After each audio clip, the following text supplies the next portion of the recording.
Hello बच्चों, good morning. पिछले video में हमने आपको बताया था कि मैसूर के शासक हैदर अली के राज्य की सीमा जब मालाबार तट तक पहुंच गई तो अंग्रेज़ों और हैदर अली के मध्य युद्ध अनिवार्य हो गया। क्योंकि हैदर अली भी साम्राज्य विस्तार करना चाहता था और अंग्रेज़ भी साम्राज्य विस्तार करना चाहते थे। तो दोनों के मध्य जो युद्ध हुआ उसे आंग्ल मैसूर युद्ध के नाम से जाना जाता है और यह युद्ध 1767 और 1769 ईस्वी मैसूर और अंग्रेज़ों के मध्य 4 युद्ध लड़े गए। 1767 से लेकर के 1769 ईस्वी के मध्य। अब प्रथम आंग्ल मैसूर युद्ध 1767 से 1769 ईस्वी। यह युद्ध जो है हैदर अली को आगे बढ़ने से रोकने के लिए अंग्रेज़ों ने हैदर अली के विरुद्ध निज़ाम, मराठों और कर्नाटक के नवाब का एक सम्मिलित मोर्चा बनाया।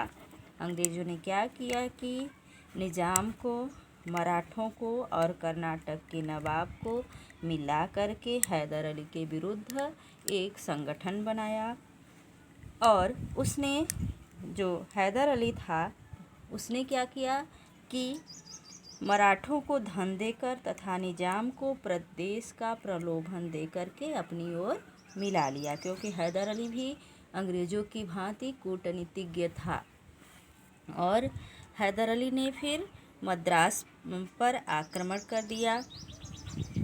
इसके पश्चात कर्नाटक पर आक्रमण किया। 1.5 वर्ष तक युद्ध होता रहा। फिर मद्रास पर आक्रमण कर दिया और मद्रास को घेर लिया। मद्रास यानी चेन्नई।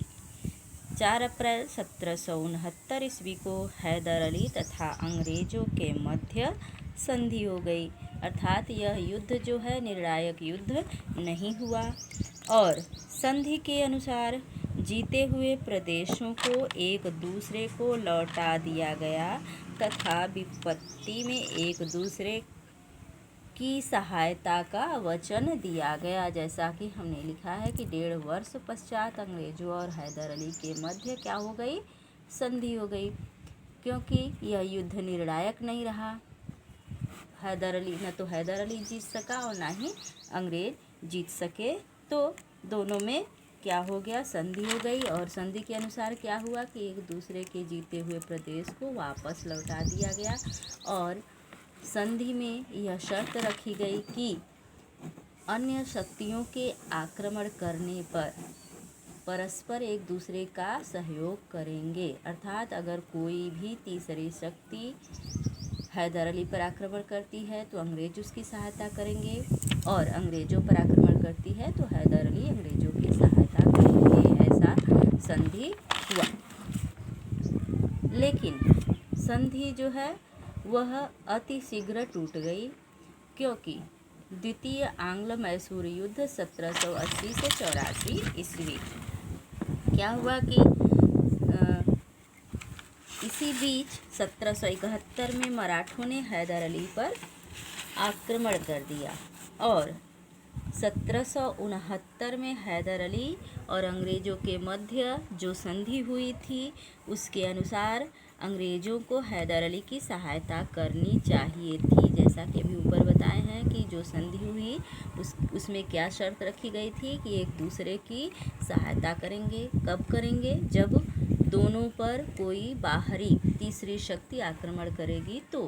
और यहाँ पर क्या हुआ कि 1771 में मराठों ने क्या किया? हैदर अली पर आक्रमण कर दिया और संधि के अनुसार अंग्रेज़ों ने हैदर अली की सहायता नहीं की। इससे हैदर अली ने निज़ाम तथा मराठों से मिलकर अंग्रेज़ों के विरुद्ध एक संयुक्त मोर्चा बनाया। जुलाई 1780 में हैदर अली ने कर्नाटक पर आक्रमण कर दिया और यहाँ पर जैसा कि हमने लिखा है, अंग्रेज़ों द्वारा सहायता न करने पर हैदर अली ने कर्नाटक पर आक्रमण कर दिया और अंग्रेज़ सेनापति कर्नल बेली को परास्त कर दिया और अर्काट को जीत लिया और जुलाई 1780 में अर्काट को जीत लिया।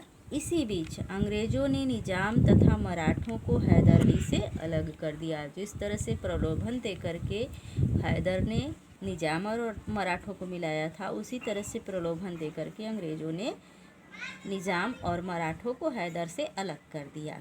हैदर अली ऐसी विकट परिस्थिति में भी घबराया नहीं और किंतु 1781 में वह पराजित हो गया। फिर उसने सेना संगठित किया और 1782 में अंग्रेज़ों को बुरी तरह से पराजित किया। जैसा कि हमने यहाँ पर लिखा हुआ है कि 1781 में हैदर हार गया। पुनः हैदर ने 1782 में अंग्रेज़ों को मात दी। अर्थात अंग्रेज 1782 में सेना संगठित करके पुनः आक्रमण किया और अंग्रेज़ों को बुरी तरह से हराया। किंतु दुर्भाग्य क्या था कि 6 दिसंबर 1782 में हैदर अली की मृत्यु हो गई और मृत्यु के पश्चात उसका पुत्र टीपू सुल्तान जो है वह नवाब बना, शासक बना और टीपू सुल्तान और अंग्रेज़ों के मध्य युद्ध जारी रहा। किंतु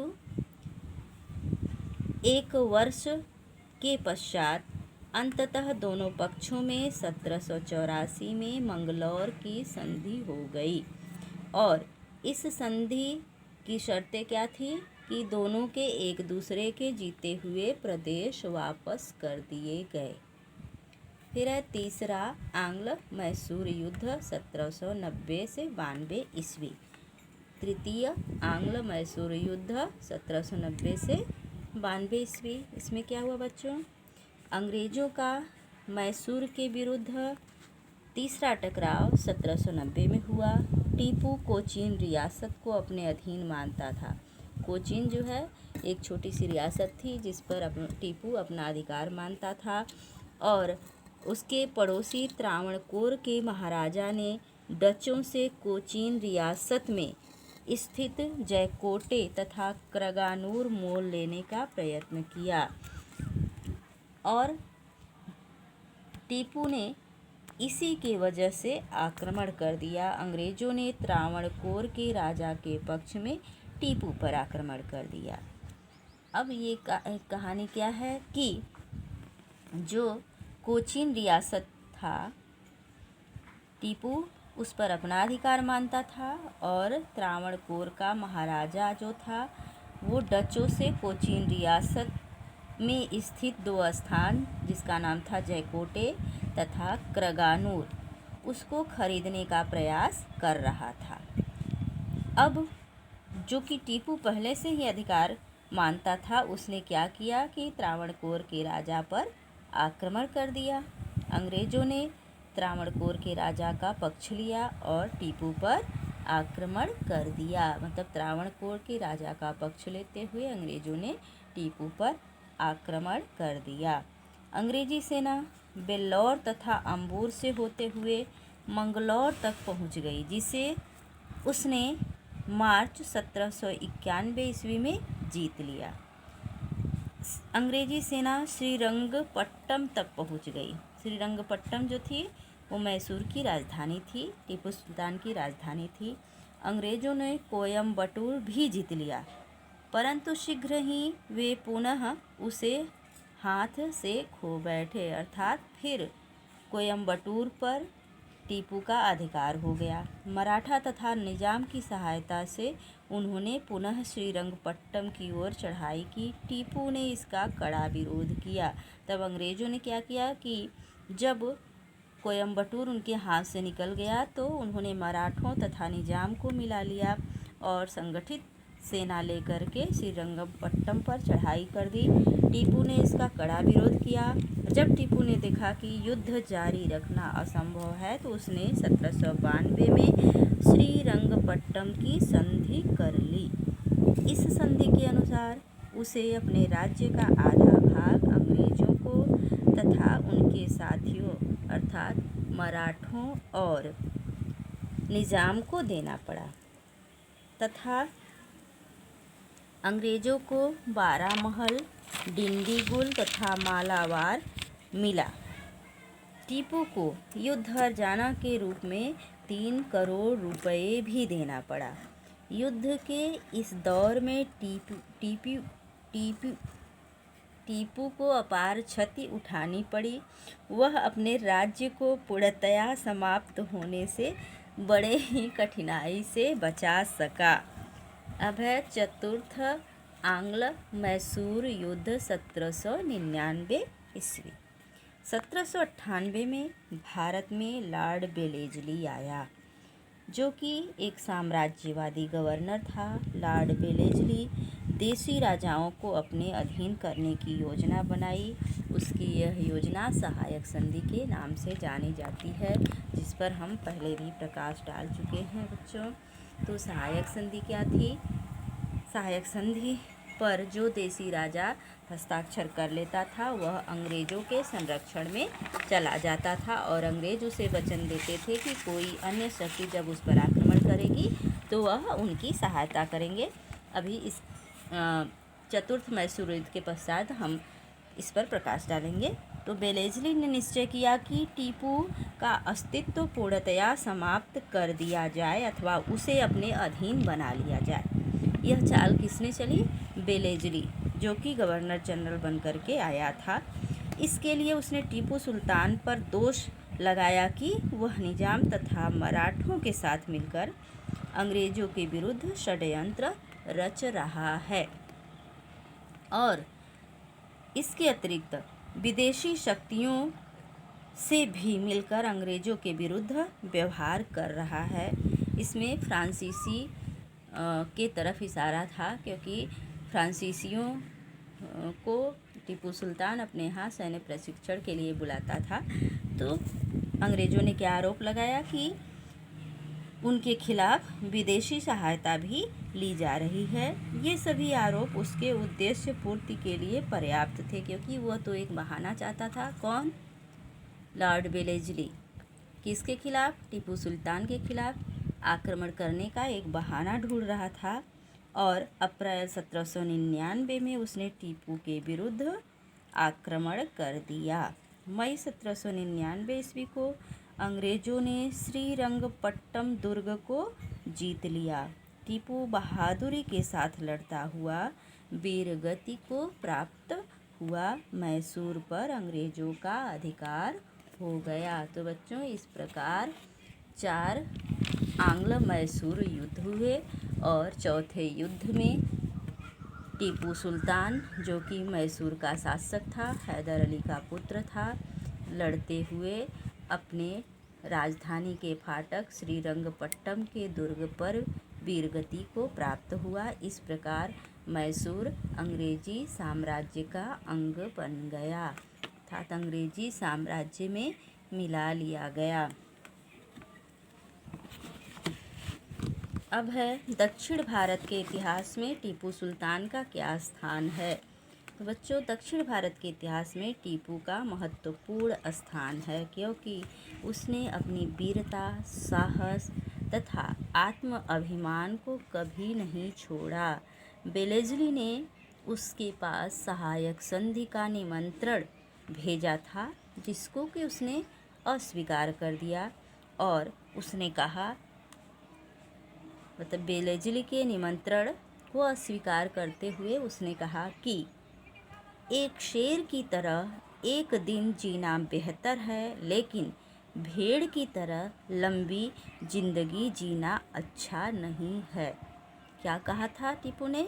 कि एक शेर की तरह एक दिन जीना बेहतर है, लेकिन भेड़ की तरह लंबी जिंदगी जीना अच्छा नहीं है। इसी उक्ति का पालन करते हुए वह श्रीरंगपट्टम के द्वार पर लड़ता हुआ वीरगति को प्राप्त हुआ। तो बच्चों, दक्षिण भारत के इतिहास में उसे वीर पुरुष और साहसी पुरुष और स्वाभिमानी पुरुष के रूप में देखा जाता है। उसका महत्वपूर्ण स्थान है। अब बच्चों, जब टीपू सुल्तान मारा गया और मैसूर को अंग्रेजी साम्राज्य का अंग बना लिया गया। तो फिर नंबर आया मराठों का। अब अंग्रेजों और मराठों के मध्य युद्ध अनिवार्य हो गया, मराठों से संघर्ष। तो मुगल साम्राज्य उस समय पतनावस्था में था और मुगलों की केंद्रीय सत्ता निर्बल तथा प्रभावहीन हो गई थी। मराठा संघ, जिसमें नागपुर के भोसले, बड़ौदा के गायकवाड़, इंदौर के होलकर तथा ग्वालियर के सिंधिया मुख्य सरदार थे, उनमें पेशवा होता था। तो इन लोगों ने क्या किया, उत्तर भारत की ओर अपना प्रभाव विस्तृत कर लिया था। कौन? मराठे। तब मुगल सत्ता शासन की कमजोरी का फायदा उठा करके मराठे उत्तर भारत में साम्राज्य विस्तार कर रहे थे। परंतु अफगान शासक अहमद शाह अब्दाली, जो भारत पर अधिकार करना चाहता था, मराठा संघ की सेनाओं को 1761 ईस्वी में पानीपत के तृतीय युद्ध में पराजित किया, जिससे मराठा शक्ति क्षीण हो गई। यानी मराठा शक्ति क्या हुई? कमज़ोर हो गई। किस युद्ध में? पानीपत के तृतीय युद्ध में। पानीपत का तृतीय युद्ध किसके किसके बीच हुआ? अफगान शासक अहमद शाह अब्दाली और मराठों के बीच 1761 ईस्वी में हुआ। पानीपत कहाँ पड़ता है? आधुनिक हरियाणा राज्य में पड़ता है बच्चों। पानीपत नामक स्थान जो है हरियाणा राज्य में है और वहीं पर 3 युद्ध हुआ था।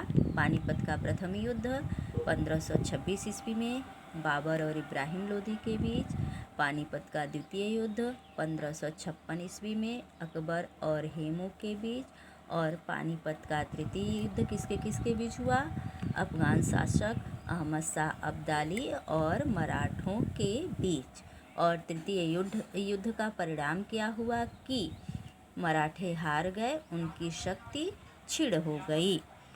मराठों के प्रमुख नेताओं का ध्यान अब पूना पर केंद्रित होने लगा और पेशवा पद पाने के लिए उनमें आपसी होड़ भी लग गई।